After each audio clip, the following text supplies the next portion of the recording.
In this lecture, you're going to learn how to create a table.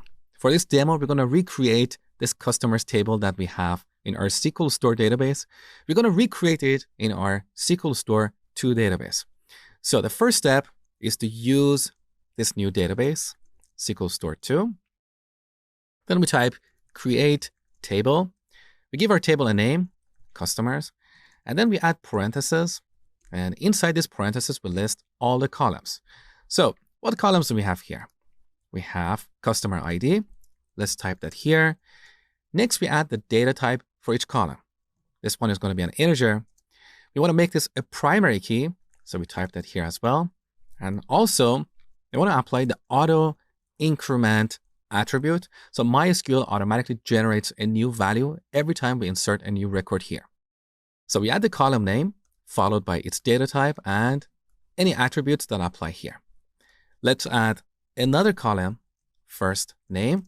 This one is going to be a varchar of 50.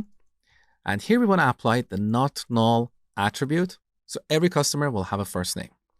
Now I'm not going to add all these columns here because that would be a waste of time. So let me add the key ones that help you understand how this statement works.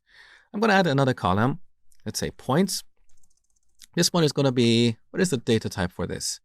We can select that here, and right below the schemas panel, we have this object info panel. Unfortunately, it's not visible here, but in this panel, we can see the data type for this column.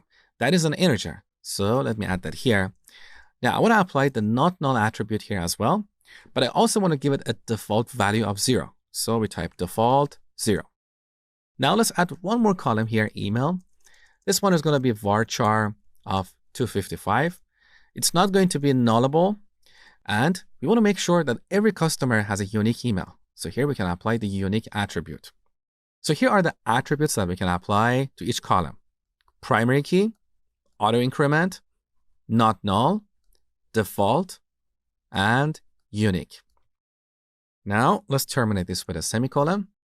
Now let's execute the script. Beautiful. So if we refresh the navigator panel, we should see this new table. So SQL Store 2, we have our customers table. However, we're not able to re-execute this script because we already have this customers table in our database. And when we try to recreate it, MySQL will yell at us. So just before this, we can write drop table if exists, customers, and then we can create this table.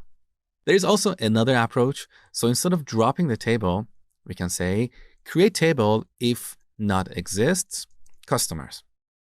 Now let's execute the script one more time. We can execute it as many times as we want without getting an error. Beautiful. Next, I'm going to show you how to modify a table.